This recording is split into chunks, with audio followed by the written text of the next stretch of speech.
नहीं थी बना रही, जैसा तैसा उसने फ्लैट बनाया। अब गया सेठ जी के पास, सेठ जी ये लो आपकी चाबी, आपका आखिरी फ्लैट में बन गया, अब मुझे छुट्टी दे दो। अब सब लोग नॉर्मल। सेठ जी क्या कहते हैं? सेठ जी कहते हैं, प्रहलाद तूने 40 बरस मेरे लिए बहुत ईमानदारी से काम किया। तू चाहता तो बहुत कुछ चोरी कर सकता था मेरी, मुझे पता भी नहीं चलता था, पर तूने क्या किया? बहुत ईमानदारी से काम किया। आज मेरे पास जितने भी घर हैं, बंगलो हैं, गाड़ी हैं, सब किसकी मेहनत की वजह से हैं? तेरी मेहनत की वजह से हैं। अभी जो तू मुझे चाबी देने आया है, ये मैं फ्लैट तेरे को ही दे रहा हूँ। बोलो गोदरी वाले घनश्याम की जय। और इसने क्या किया था? वो फ्लैट कैसे बनाया था?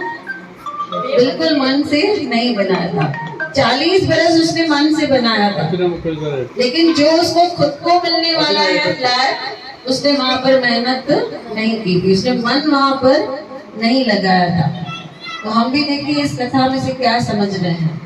हम पूरा ध्यान दूसरों की तरफ देते हैं, है ना। दूसरे फॉर्मेलिटीज में हम लोग 100% अलर्ट होते हैं, 100% तैयार होते हैं, पर जब अपने मन के लिए, अपनी आत्मा के लिए कुछ करना है, तो हम लोग क्या करते हैं? उसके जैसा बिना मन के काम करते हैं। भाई सत्संग में गए, मुसीबत है जाना, ऐसा पहले तो ऐसे तैयार हो गए भाई जैसे कोई, हाँ। और शादी पे जाना हो तो एक से एक ड्रेस, एक से एक तैयारी, सुबह से इतनी एनर्जी रहती है। और हाँ, बाल काले करो, ब्यूटी पार्लर जाओ। लेकिन यही जो अपनी आत्मा के लिए करना है, तो हमारा फ्लैट भी कैसे बन रहा है? वैसे ही बन रहा है। वो देखता था फ्लैट को, उसको गुस्सा आता था कि मैंने ऐसे क्यों बनाया, मैंने दूसरों के तो इतने अच्छे फ्लैट बनाए थे, पर खुद का देखो मैंने कैसे बनाया, क्योंकि मैंने मन से नहीं बनाया। यही हाल हमारा होने वाला है जब हम ऊपर जाएंगे।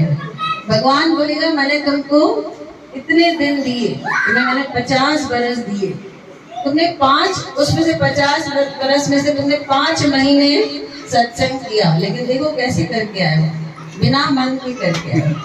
भाई मजबूरी में जाना है, मजबूरी में आना है। अभी आते नहीं हो सत्संग में, पहले वॉच देखते हो, अरे घड़ी देर लो और कितनी देर चलेगा सत्संग, पता नहीं क्या था सत्संग में, कुछ समझा ही नहीं। सब समझते हैं बातें, लेकिन उसको हम लोग एग्जीक्यूट नहीं करेंगे, उस बातों पर चलेंगे नहीं, अमल नहीं करेंगे। ज्ञान देंगे तो समझेंगे ना, ज्ञान देंगे तो समझेंगे। हाँ वही। यही अगर किसी की शादी पे जाते हो, किसने कौन सी ड्रेस पहनी थी, किसने कौन सी ज्वेलरी पहनी थी, कौन से ब्रांड का पर्स लेके आई थी, वो सब याद रहता है। लेकिन कल अगर मैं पूछूंगी भाई आज कौन सी कथा चली थी, वो याद नहीं है। सत्संग में क्या लेके आए, गुण क्या लेके आए सत्संग से, वो किसको याद नहीं है। मतलब अपनी आत्मा का घर देखो हम कैसे बना रहे हैं। दूसरों का घर हम लोग महल बना रहे हैं, लेकिन अपनी आत्मा के लिए हम एक झोपड़ी भी नहीं बना रहे। फिर हमें क्या करना पड़ेगा? हमें रीबर्थ लेना पड़ेगा, फिर से हमें जन्म लेना पड़ेगा। 64 लाख जूनियां हमको लेनी पड़ेगी। अगर हम अच्छे कर्म करेंगे तो हमें अगला जन्म इंसान का मिलेगा। अगर हम अगले जन्म में अच्छा कर्म किया तो अच्छा, हाँ, पिछले जन्म में हमने अच्छे कर्म किए हैं, इसीलिए हमें ये जन्म में इंसान का जन्म योनि मिला है, लेकिन हम उसको वेस्ट कर रहे हैं। हम जानवरों के जैसे जी रहे हैं। सुबह उठे, पहले तो किचन में जाएंगे, खाने को क्या है, सो गए, फिर उठेंगे, लंच में खाने को क्या है, फिर घूमे, फिर गए किचन में, खाने को क्या है। तो ये तो शरीर के लिए जीना हुआ। आत्मा के लिए क्या किया? कौन उठा 4 बजे अमृत वेले में? कोई नहीं। आप उठते हो? हाँ देखो, चालिया ओनली चालिया। Very nice. भले 4 बजे नहीं उठ सकते हो, पूरा दिन नाम स्मरण कर सकते हो ना। जितनी भी गिला बचर करते हो वो बंद कर दो। चाहते हो घर में लक्ष्मी आए, चाहते हो घर में शांति आए, तो बाहर वालों का कचरा अपने घर में मत लेकर। और होता क्या है, कुछ हुआ है बातों से आज तक? कुछ भी नहीं हुआ है, सिर्फ टाइम वेस्ट हुआ है। और ये सब कौन करता है? ये सब कलयुग करता है। कलयुग गए थे गुरु नानक जी के पास, बोले तूने ये नाम सिमरन करवाना बंद कर, मेरा काम क्या है, मैं लोगों को तंग करूं। अभी तो नाम सिमरन करवाता है तो इतनी पीड़ा तो ऐसे ही चली जाती है, फिर मैं किसको जाके तंग करूं। तो गुरु नानक जी को कहता है कि मैं तेरे को हीरे जवाहरात सब देता हूँ, पर तू ये नाम सिमरन बंद करा दे, सत्संग बंद करा दे। तो गुरु नानक जी बोलते हैं चाहे तो मुझे कितने भी हीरे जवाहरात दे दे, पता है सब इधर ही छोड़ के जाना है। गुरु नानक जी ने क्या बोला, एक नीडल, एक सुई भी हम ऊपर नहीं लेके जा सकते हैं, बराबर ना। तो गुरु नानक जी को ये ज्ञान पता था, पर वो उसको फॉलो भी करते थे। हम सबको ज्ञान पता है, लेकिन हम लोग क्या करते हैं, फॉलो नहीं करते हैं। थोड़ी कोई चीज गुम हो गई, पूरा दिन वो चीज दिमाग में घूमेगी, लेकिन नाम सिमरन गुम हो गया, कभी याद ही नहीं आएगा कि कब मैंने नाम सिमरन बंद किया है। तो कलयुग को देखते हैं गुरु नानक जी और कहते हैं कलयुग तू मुझे हीरे जवाहरात क्या देगा, तेरे खुद के कपड़े तो फटे हुए हैं, तूने जो चादर पहनी हुई है, ये चादर पे तो मुझे इतने सारे छेद दिखाई दे रहे हैं। तो कलयुग देखिए क्या बताते हैं, कलयुग बोलते हैं जब भी तेरे सत्संग का टाइम होता है ना, तो मैं क्या करता हूँ, ये चादर जाके तेरे भक्तों के ऊपर डाल देता हूँ ताकि वो सो जाए। वैसे हमको नींद नहीं आती है, लेकिन जिस दिन हमें सत्संग के लिए जाना है उस दिन हमें नींद आती है। तो कौन आके चादर डाल के जाता है, कलयुग आके चादर डाल के जाता है। आप सोचोगे मैं सुबह उठूंगी 5 बजे नाम सिमरन करूंगी, लेकिन कलयुग क्या करेगा, उसी समय आके चादर डाल के जाएगा।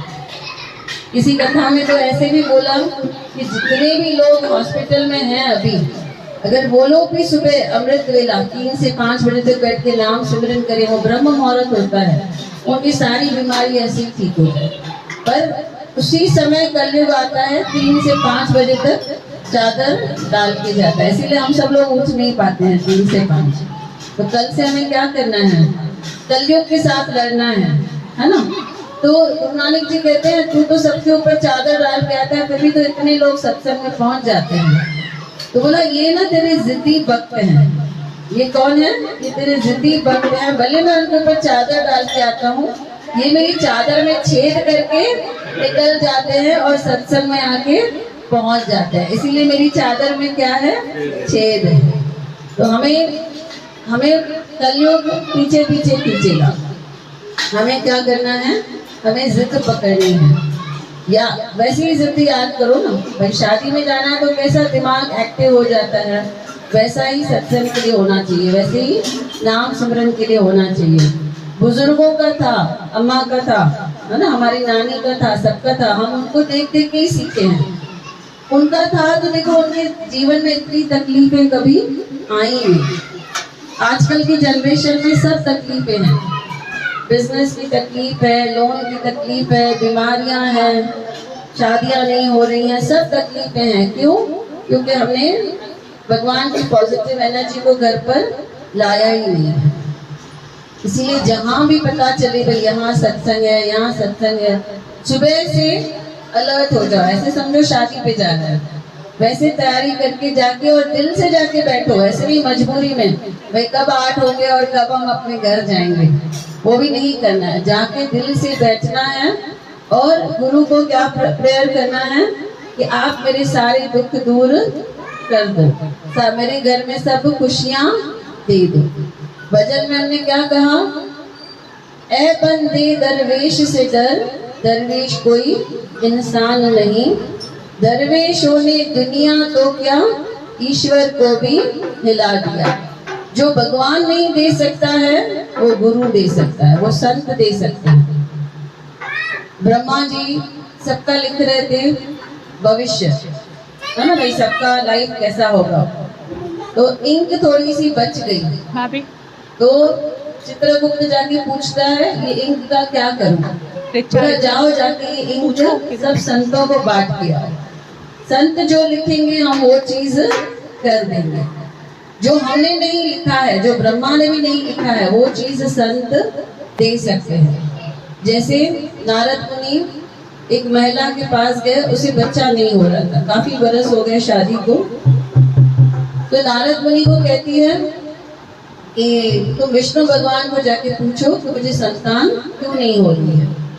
तो विष्णु भगवान के पास गई। विष्णु भगवान ने कहा इसने इतने खराब कर्म किए हैं पिछले जन्म में गुड़िया को कि ये जन्म में उसको संतान होगी नहीं। ये जन्म तो क्या, आगे के 7 जन्म में भी इसको संतान नहीं लिखी हुई है।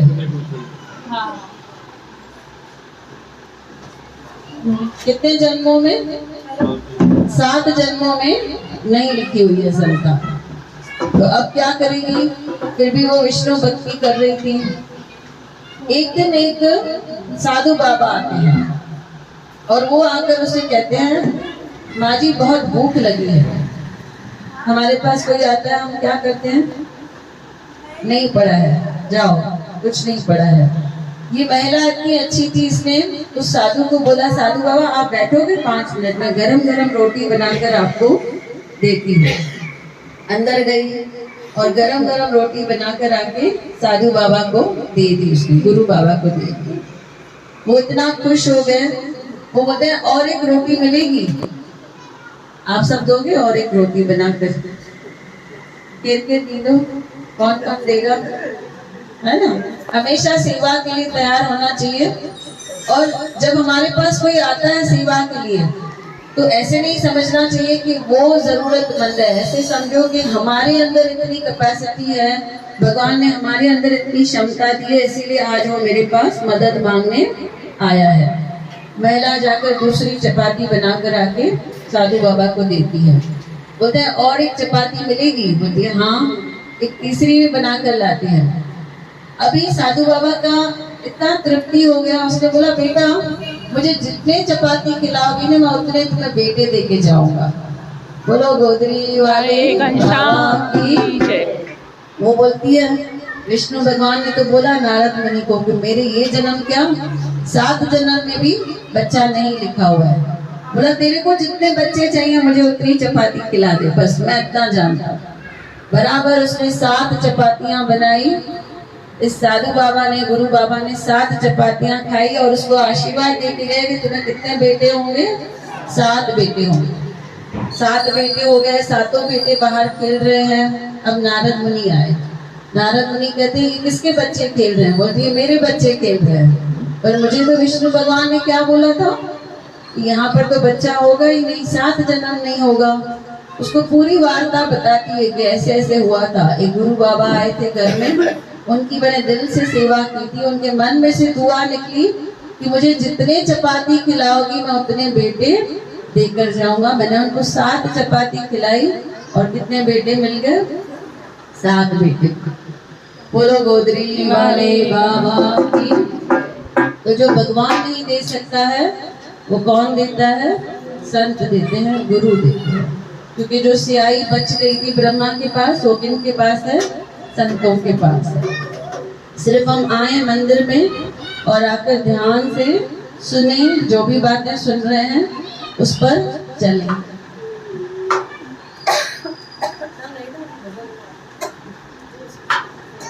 भाभी पानी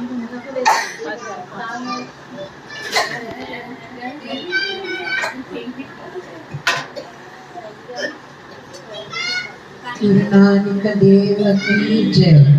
बाबा ओ गुरु बाबा, बाबा ओ गुरु बाबा, नरमी उठालो रे मुझे मुख में सदा तुझो नालो रे, तुझो नालो रे बाबा ओ गुरु बाबा,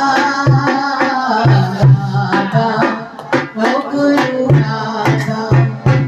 इतनी भक्ति है शक्ति हो दाता, इतनी भक्ति है शक्ति हो दाता। आज सब जो पिताए माता, आज सब जो पिताए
मुंहिंजो फेवरेट गायो मुंहिंजे बचड़नि ते घरासी बोलो बाबा वरदास साहिब की पंहिंजे बचड़नि ते